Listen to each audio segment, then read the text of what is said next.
I mean, what Tina Ferrari, like was in the WWE for like years. Yeah.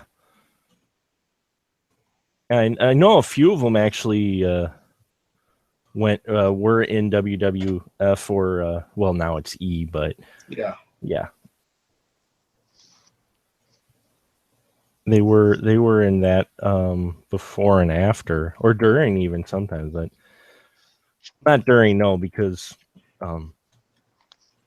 McMahon is very controlling of his product. Oh yeah. So, which is kind of funny. So looks like Scotty D is online, so we'll wait just a little bit. And we'll see what the man has to say. I just saw Alien Covenant, so yeah. Hold on just a second, Scotty. It wasn't too bad. Well, I did not care for Promethea, so. Oh. Well, this one definitely is done more in the vein of Alien than Prometheus was. It's got more of the feel, the way they got the crew, the ships, which a lot of practical sets, which were really nice to see. Yeah. And the story and the tone and everything about it really has more of the original Alien feel to it, and the music as well. They brought back the original Alien theme, so okay. I mean, you might be good for a matinee. My problems with Promethea are just the fact that I don't like it when a movie goes out of the way to have scientists who then act as unscientist-like as possible. Yeah. No, I fully get you. I dug Prometheus quite a bit, but I completely acknowledge its failings. But I still enjoyed it. This one I actually enjoyed more than Prometheus. I will say Covenant, definitely. It's got to be like Alien and Aliens are tied for me only because they're two different types of movies.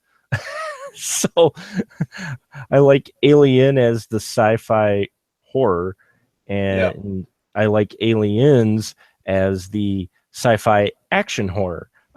So yeah, I like Aliens if I don't think about it too much. Yeah, you don't think too hard about Aliens. No. So if I just remember seeing it when I was, what year did that come out? I mean, Aliens came out 80.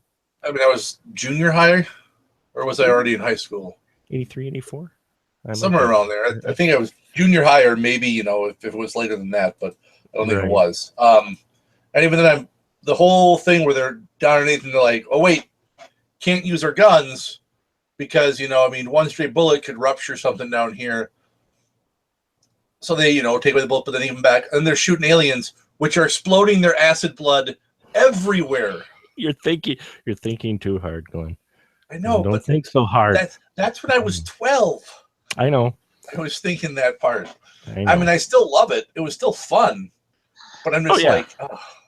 There's a lot of movies like that. It followed. It was my really first introduction to the James Cameron laws of physics, which is this is how things work until I decide they don't work that way anymore.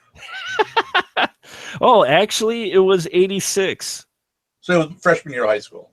What is impressive, though, is the fact that they made it, according to most sources here, on about $18 million. Which is kind of impressive for the amount of stuff that they've got. So Cameron really squeezed the money he could out of that one, compared to the films now where they, at a drop of the hat, will spend $80-90 million, and you go, where'd the money go? So yeah. So pop the root beer. Scotty D unfortunately will not be able to make it. Okay, hard root beer. Yeah, because I'm hardcore like that. And are you ready, Don? Sure. Oh, sure. I thought for a minute there you weren't there. I was like, uh-oh, did we lose Dawn now? But no. Okay. Oh, we didn't. This is a clever ruse. It is an imposter, remember? That's true. It is an imposter. Exactly. Yeah. So we'll get started here. And welcome to an episode of the Spoiler Room. It is another Third Time's a Charm episode. It's the third week of the month, and today I've got a crew with me to help talk about Critters 3. Now, Critters 3, yes, the third installment in the franchise, which pretty much goes as our critters end up showing up now in a town in a building in LA, and are terrorizing these inhabitants of said apartment complex. And we see how our buddy Charlie shows up and helps the tenants fight the crits who have found their way into a major urban city. That's pretty much it. And Leonardo DiCaprio's in it. So tonight in the room with me to talk about this interesting film, we have Dawn. Hello, Dawn. Hello. Ready to get your crit on? And I'm not talking about your critical Always. role either. Crit happens. Crit happens, Crit yes. happens. And next to Dawn is the BFD himself, Mr. Glenn Bittner. Hello, Glenn. Hello. And how are you this evening? Is that a trick question? It is a trick question. I plead the fourth. You plead the fourth, okay, and not quite enough for the fifth. That's okay. No. We'll get you some money so you can afford pleading the fifth. But and so tonight, yes, Critters 3, third in the franchise. Let's just go down and get people's initial thoughts with Critters 3. Glenn, 1991, Critters 3. How do you? What are your initial feelings with this film?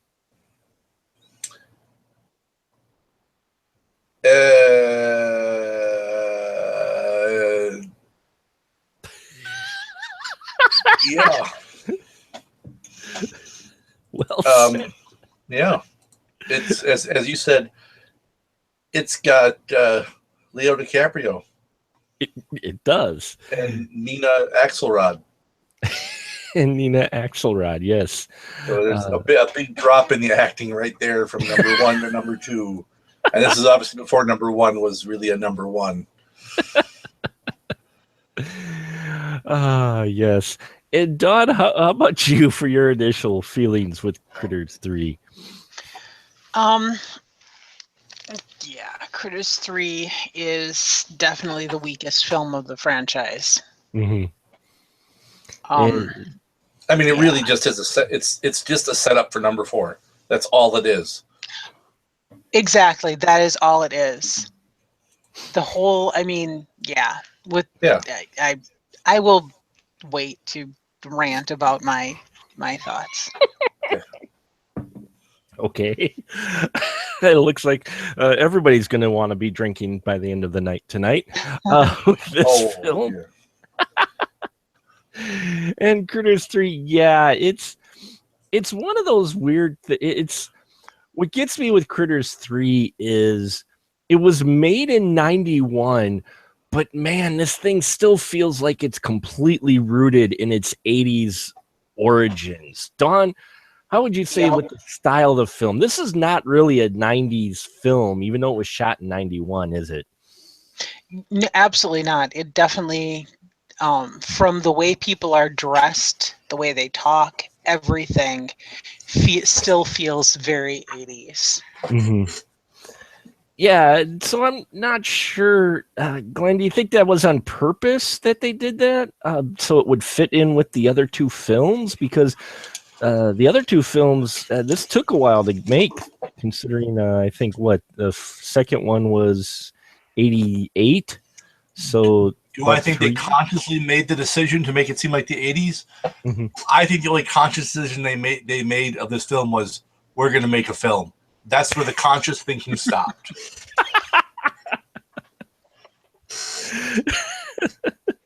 So I'm gathering there isn't a whole lot here that you do care for, is there?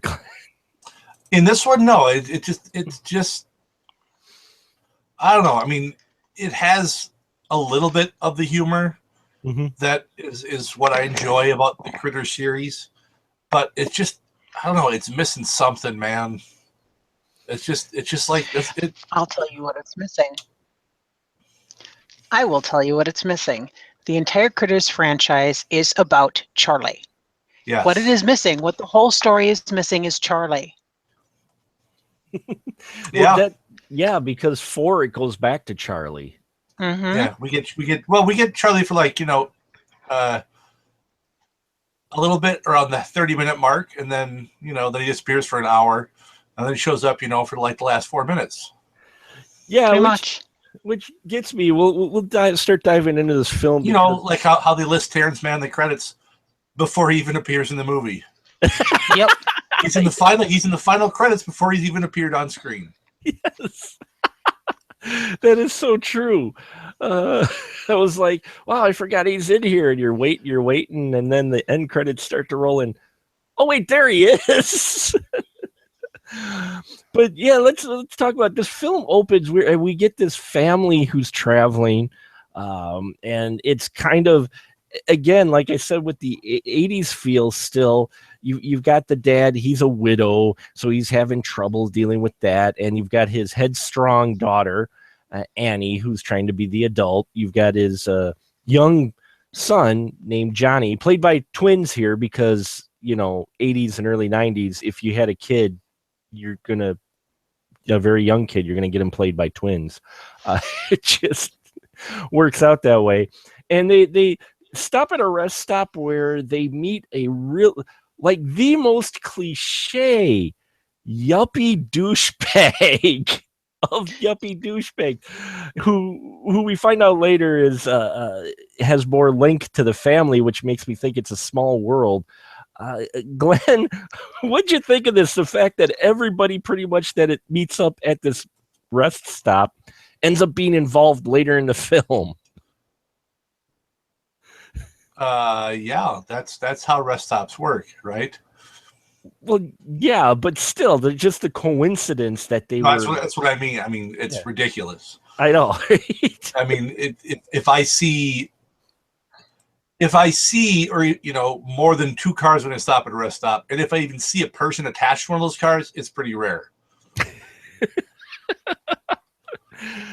And Don, how about you? Did you think it's odd that here we get, because we get the introduction of Leonardo DiCaprio's character, Josh, who, of course, kind of gets friendly with Amy, Brooks's character, Annie, and his dad is the douchebag. But all these people... let me add Vincent Price-looking douchebag. Yes, Vincent Price-looking douche. Though he had more of the Eddie Munster douchebag thing going on, I think. But yeah, either one. And everybody here pretty much meets up later. I mean, come on, really?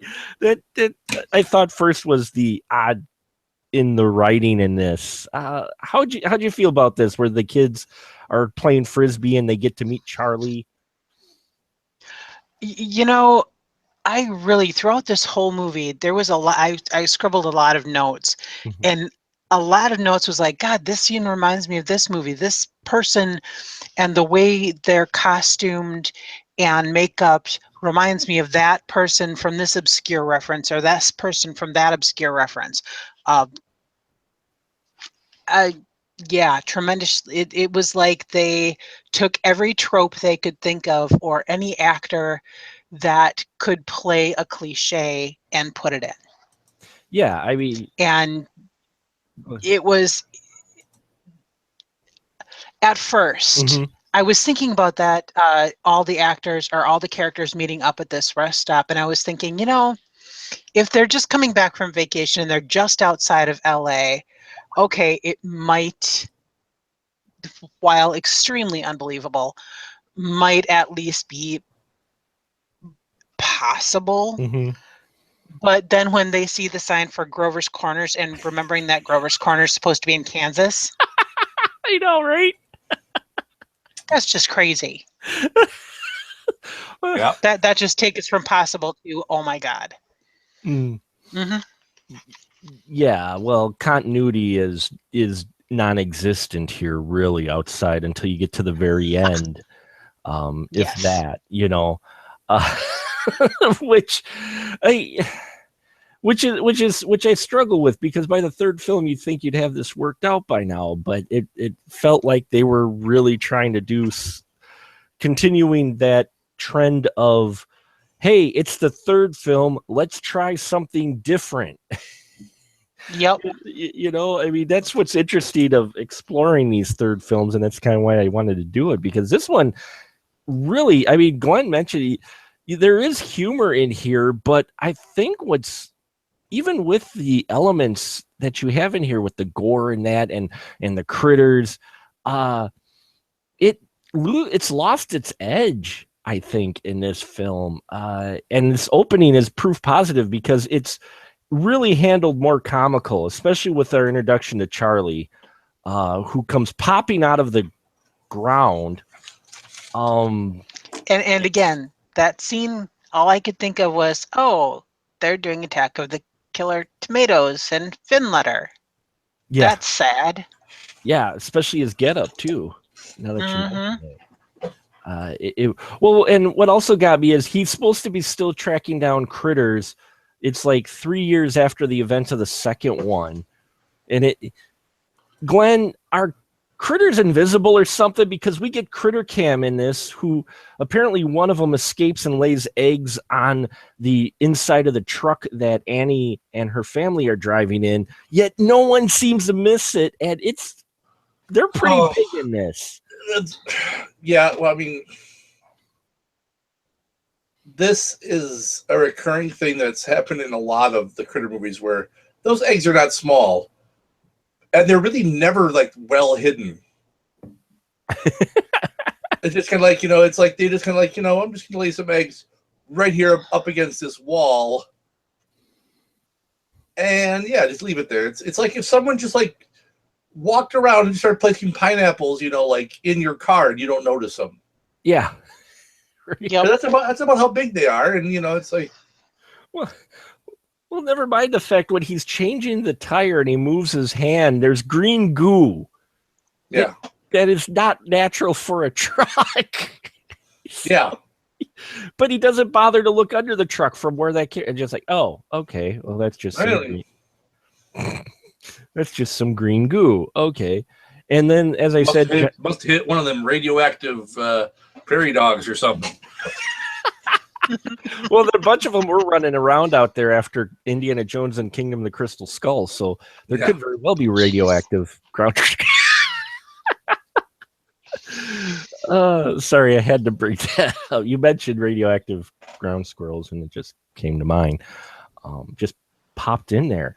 But yes, Leonardo DiCaprio, very young in here, and his dad is the douchebag, not just the douchebag yuppie, but as we find out later, dun, dun, dun, he's the douchebag landlord of the apartment building where Annie's family is living, where we're finding people are getting evicted, and we have more stereotypes, don't we, Don? Yeah.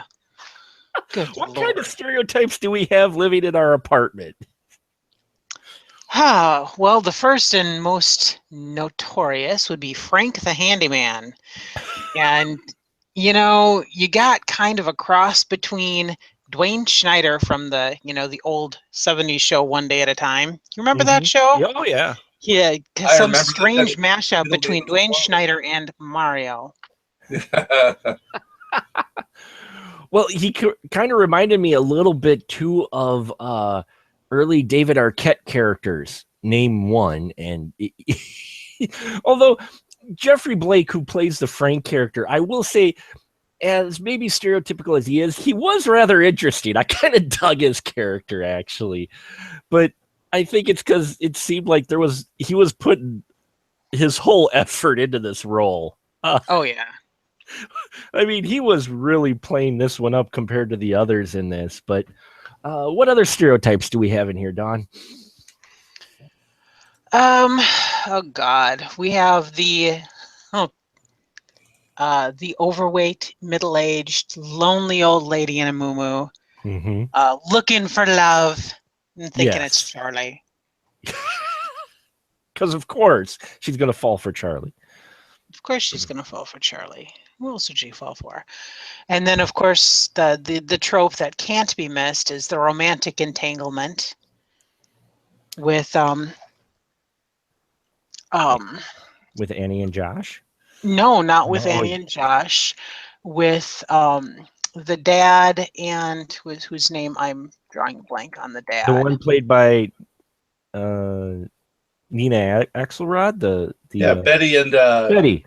Yeah. Betty and Clifford. Clifford, that's her dad's dad's name. name's Clifford, poor man.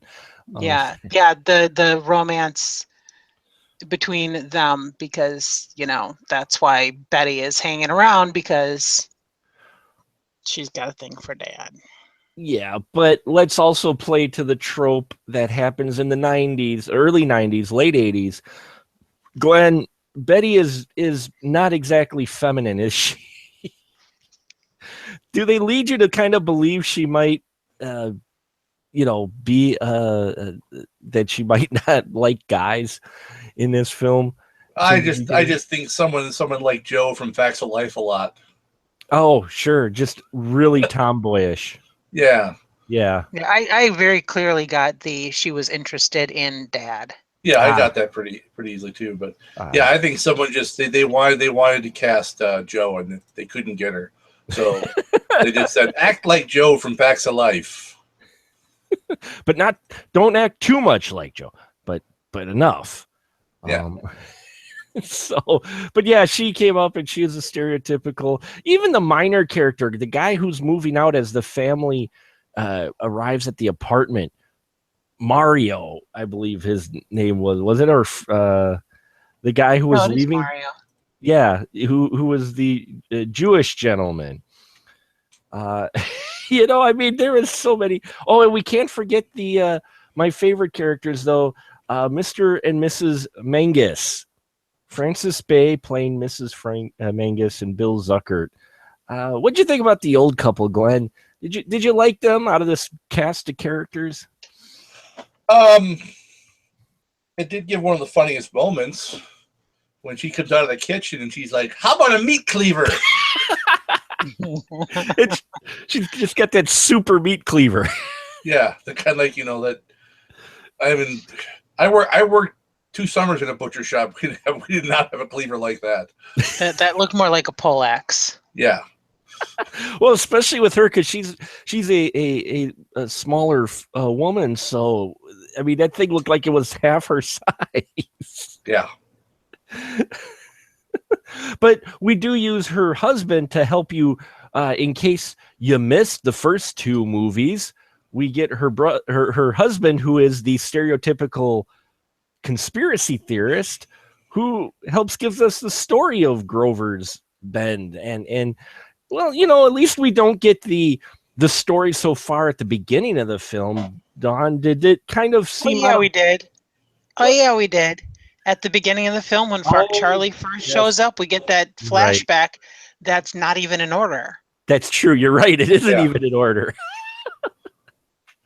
I forgot about the Charlie flashback. You're right, because it was awful. That was awful, because it wasn't even. Yeah, you're right. It wasn't edited in the right order, because I was watching it going, wait, the house. That happened in the second movie. Yeah, but wait, now the first movie again.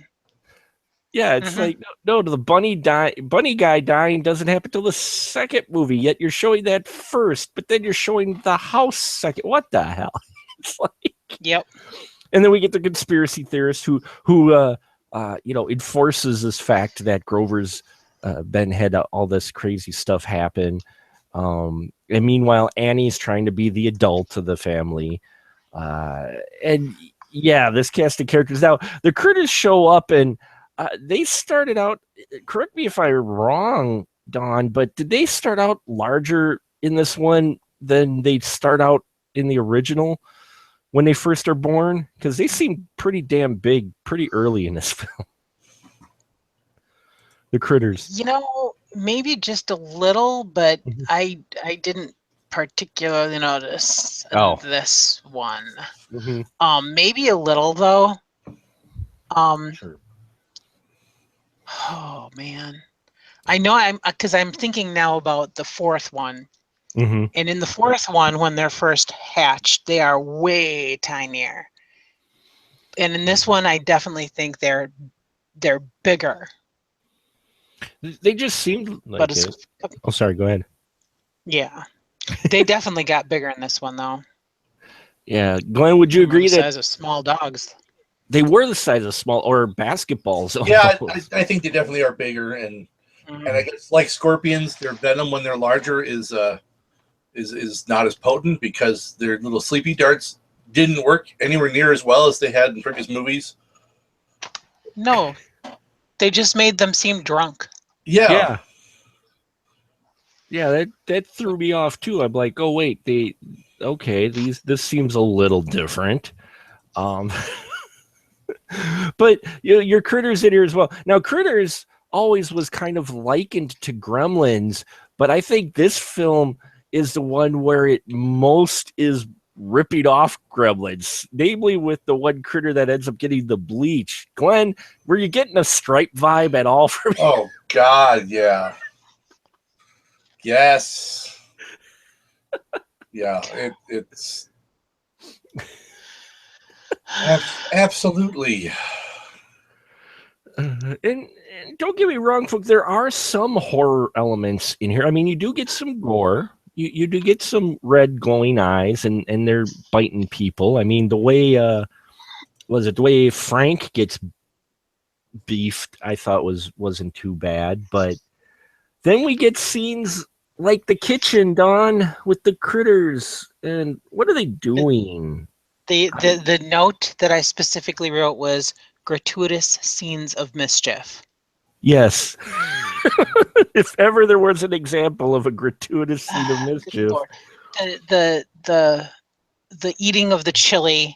Come on, really? I mean, there was that whole sequence there where the gremlins eating the chili and farting. Mm-hmm. I don't know what the one drinking the drinking the dish soap. Mm-hmm. Was he supposed to be getting drunk on dish soap? Is that what that was supposed to be implying? I was really not clear on that. I don't know, Glenn. What? Yeah, I don't know.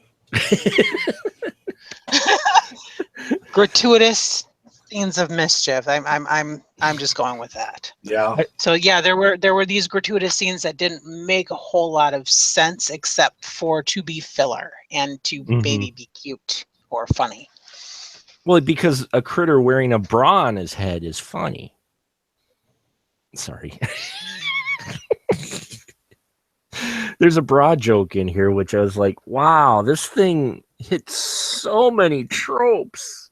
Oh, my Lord. It was like Trope City.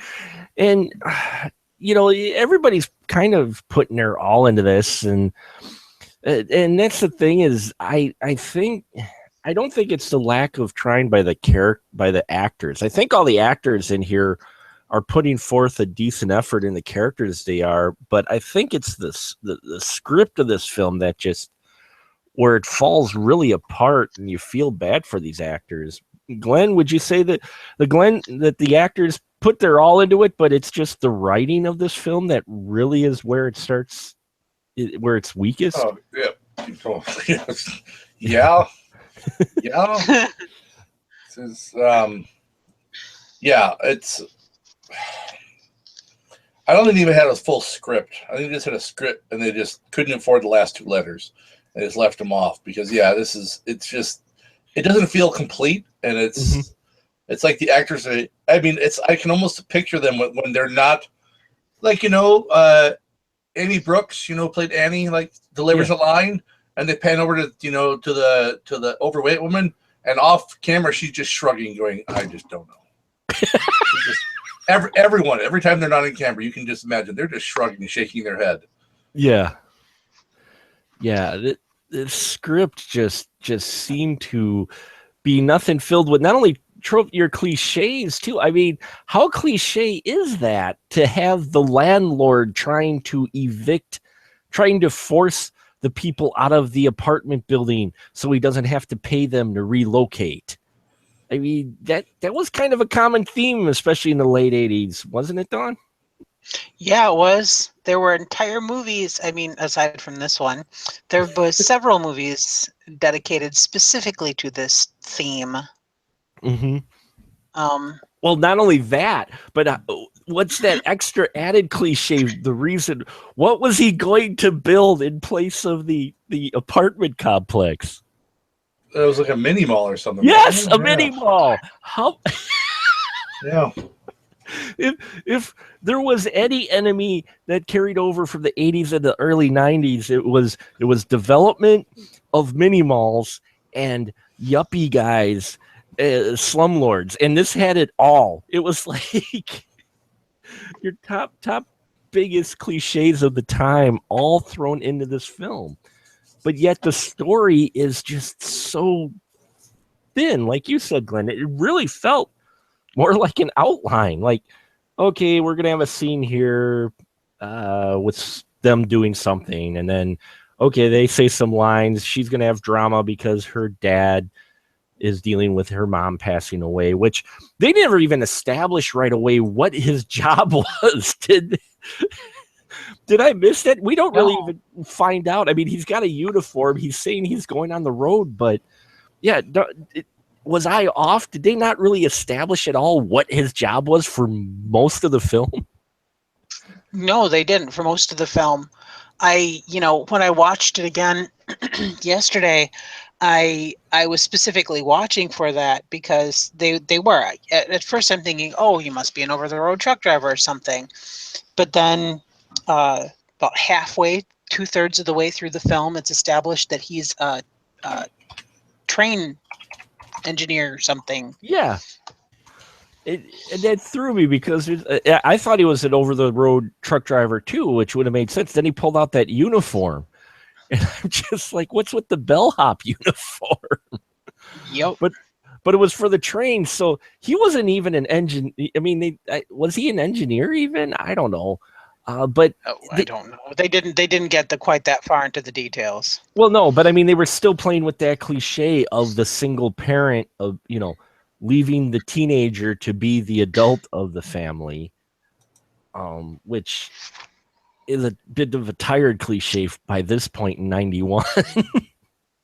The whole single parent storyline, but it would still be prominent for quite some time. But yeah, and the special effects, though, I thought I liked the critters. I thought the practical effects on the critters were decent. Glenn, how'd you feel about the effects in here overall, especially with the puppeteering of the critters? Fine. I mean, the critters themselves, I think you'd have to try to fuck that up. I got one word for you. Tribbles. Oh, yeah. They're tribbles. Didn't they remind you of tribbles? With teeth, with big, huge, gaping. Yeah, a little bit. Well, it's Tribbles and Fizzgig had some kids. Yeah, exactly. Yes. Like I said, I was seeing so many things taken from different movies in this, and I couldn't make it stop. It's just hard not to, especially if you watched enough of the horror films or just films in general from that time period. You're looking at this going, wow, this just feels like a whole bunch of other films. And why can someone answer me how exactly did the thing start on fire? That was from the building, you mean? Yeah, the building. I know the critter got hot, but why was he hot? Because they stuffed they threw a flare in his mouth. Oh, that was the flare critter. Okay, that's right. Yeah. All right, yeah. And then he fell down the laundry chute and started the laundry on fire. And then they have the slowest burning building in history. Pretty much. Because I love that too. Is like, so wait a minute, you have an apartment building, and people just throw their laundry down a chute. For the handyman the handyman does their laundry. And then, okay. I don't know. Maybe at first I thought maybe each room had its own chute. and then it would land in their particular basket, but that just landed on top of a table. And she didn't like go down there to claim it. So how the heck would you even know whose laundry is what? Yeah, exactly. See, and folks, if you don't get the point, you got a movie like this, we shouldn't be wondering about the laundry, but this film that pops into your head because your brain doesn't have anything else to really think on in this, and Leo in here, the shtick for a while, I know the big thing for a while was the fact that Leo is in this film for about a short amount of time, though I like Leonardo DiCaprio even when he was younger, but his character was even a bit cliche though. Yeah, but also remember, I mean, this was like his first movie role. That's was this was before Gilbert Grape? Oh, yeah. Okay. I kept thinking it was after Gilbert Grape. No, this was like 2 or 3 years before Gilbert Grape. Oh, yeah. Okay. All he had done, I mean, he'd been on like Roseanne. Oh, that's great. Yeah, he was on TV shows. That's why. Okay, that's right. And after this, he'd go on to be in Poison Ivy. And then what he and Gilbert Grape would have been 2 years later. So, which was a big jump. But I guess it shows you folks why I like horror films, because even your biggest named stars seem to have gotten their start in B horror films. And I think Critters 3 could definitely be considered a B horror film. If we're being generous. If we're being generous. The first two, this one just, it's almost like when they wrote this, they didn't get the first two films. And I don't know what, Don. I think that you had it right before.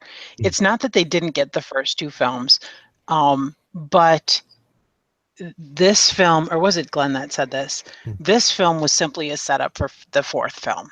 Glenn mentioned that. They were trying to do. The first one was semi-serious. It had a lot more serious undertones, and there was a lot of horror comedy. There was a lot of comedy to the horror comedy. The second one was more comedy, but this one they were trying to pull away from what they had done previously, and it just failed.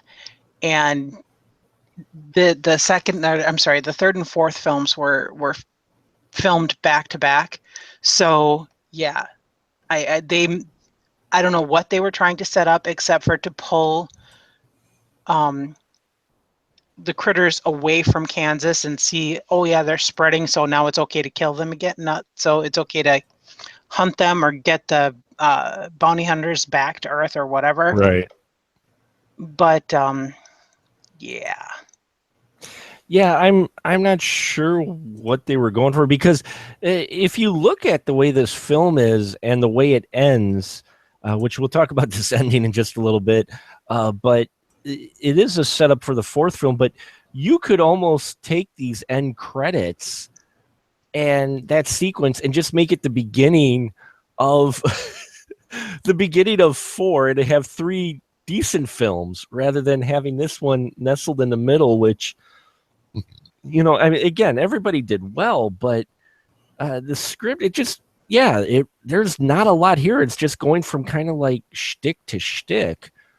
And I could easily see them doing it in such a way where Charlie, where we catch up with Charlie and he's hunting like the last few crits, and he finds eggs, and boom, then he gets the announcement that, oh, hey, you can't do that. But you could have done that all in a setup at the beginning of 4 and not done 3.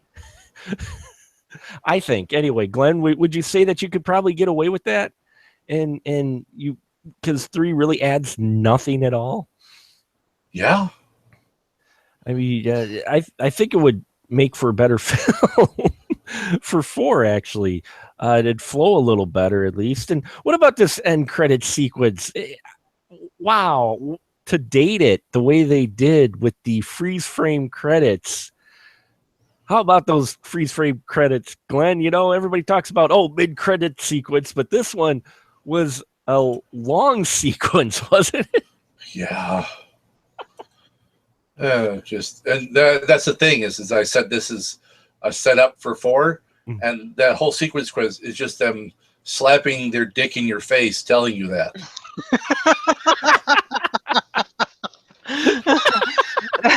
You just wasted an hour and a half of your time. Here's the real point of this film.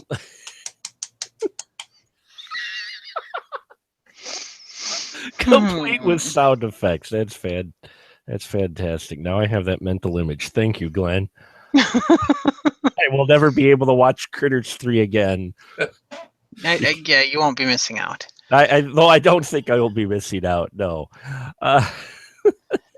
Yeah. Yeah. You know, this isn't a highly deep movie at all, and it's unfortunate because I really dug the first 2, but this one, it felt like they didn't know. You know, had they done something, it would have been cool as if they would have had it where, since you're playing with cliches, hey Don, how about we have it where the eggs get into the sewers? How about that for number 3? How that ends, and then that sets up a huge critter manifestation in L.A. Wouldn't that be kind of a cool setup rather than this just kind of going right back to space? No, I think the intention was always to get him to space, back to space. They just really did a bad job of it. I don't know that. I think if they had allowed, as the story and setup goes, I think if they had allowed the critters to like infest the sewers and do a crazy out of hand thing, they would never have gotten to space. Or we would have had a couple of other lame movies before going to space. Well, we could have had another lame movie, but at least it would have been on a bigger scope and made it feel a little bit better that they brought the critters to the urban area, because, you know, they don't even add really anything to the, outside of that credit sequence, they don't really even add anything to the critters. The critters don't have like a different ability now or something like we get with some sequels with your favorite creatures. Oh, you know what? You just, speaking of different abilities, you pointed out that the critters seem to be, or Glenn pointed out that the critters seem to be losing their the potency of their poison. The potency of the poison. By the 4th movie, they no longer have poison darts that they. Oh, spoiler.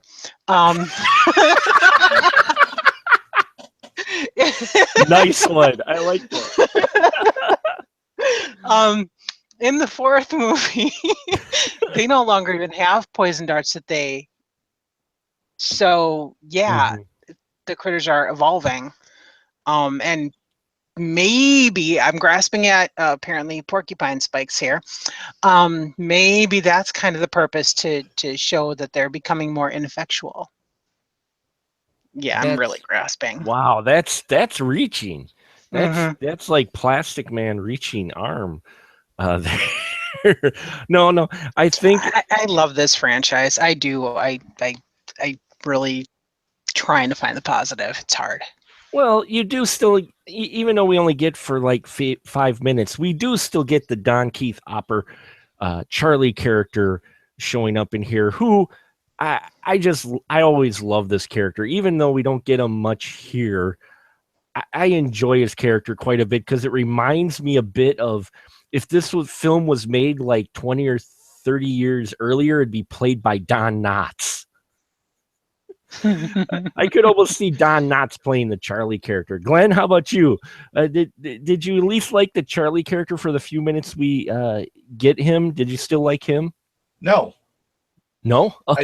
I didn't, because of the fact that it's them again telling you this is what you could have had, but you didn't get it. They're just teasing you. They're like, oh, see, you could have had a fun movie, but instead we gave you Nina Laxerod playing someone who you might think is a butch lesbian, but isn't, because she likes Clifford, and the big red dog. And yeah, I just and she hangs upside down for most of the film too, in her, because she works for the phone company. Yes, folks, this is before the age of cell phones, though the yuppie dad does have a car phone, another cliche. She tries to go, while the building's on fire, she tries to go get the redundant phone cable and ends up hanging upside down for like the rest of the film. It's like we get this character set up and she doesn't do a whole lot. But a lot of them do that. That's what's kind of sad. It's like, why do you even have these characters in here? You know, except to be fodder, I guess, for the critters.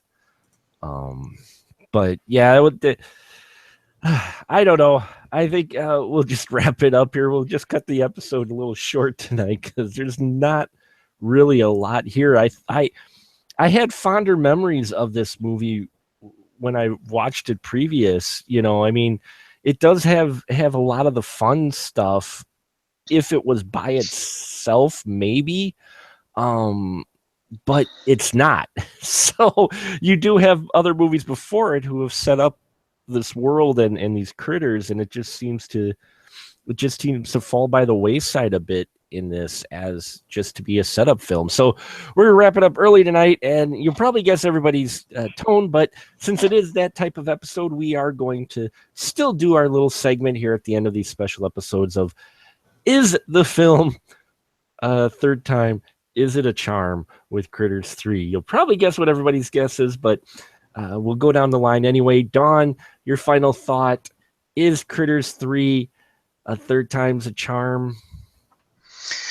Decidedly not. The thing, as I mentioned before, the heart and soul of the whole franchise is the Charlie character and his relationship with Ugg and Lee. And considering that that's missing from this entire film, except for the little tease that we get, makes it decidedly not a charm. Mm-hmm. And Glenn, how about you? Third time's a charm for you with Critters 3? Oh, do I need to reiterate? No, you don't. Yeah, no, definitely not. What about if it was by itself? Would it be a little more tolerable, do you think? So, okay, so then it's, then they're just poking me in the ear once with it as opposed to slapping me in the face. It's still nothing I want to enjoy. Well, and two, if you take it out of the Critters franchise, then it's in addition to being a Gremlins ripoff, it's possibly a Ghoulies ripoff, or, whatever. They don't have them coming out completely unoriginal. They don't have them coming out of the toilet. Pardon me? So they don't have them coming out of the toilet. So I don't think they'd be a Ghoulies ripoff. They'd have to come out of the toilet to be. Not just kidding. There's got to be a toilet scene, otherwise I'm not sure about that argument, Dawn. The toilet scene was in one of the previous movies. I know. I know it was. And yes, for me as well. I enjoy it by itself. I enjoy even some of the cliches. I admit it, but I do completely recognize it is the weakest of the series, and it is just a setup for 4, unfortunately. And the part that's probably going to appeal the fans the most is the end credit sequence, which, in all honesty, for all the effort everyone put into this film, you could just fast forward to that end credit sequence. You won't miss a thing. And it'll lead you to part 4.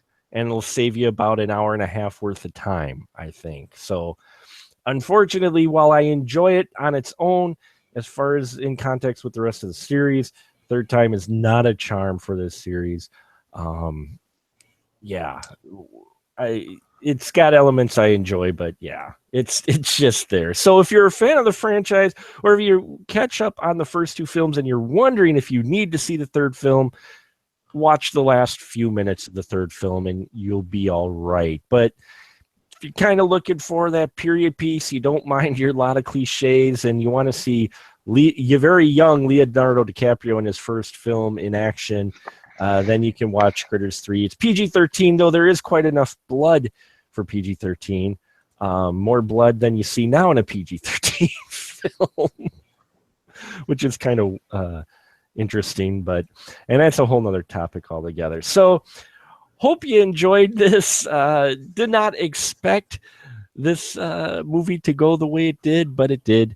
And so we are going to wrap it up tonight. I'm going to have these fine folks tell you where they can find you at when they're not here. So go ahead, Dawn. Where can they find you at when you're not here? You can find me in theaudience.net. And Glenn, how about you? Where can they find you at? You can find me at the B Movie Bunker on YouTube with Guy in a Bunker Productions, also on Facebook.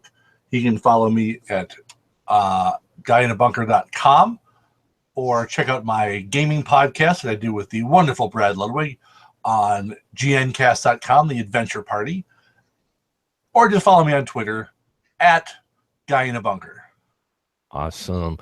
And find links for all their stuff at specialmarkproductions.com for all your stuff that I work on. If you're curious at all, you can go there. You can find links to the Final Cut movie reviews. You can also find the archive of the Spoiler Room podcast, where you can find back episodes of our Third Time's a Charm special, our other specials, and all our episodes right there on specialmarkproductions.com. But please also subscribe to us on iTunes, like us, comment.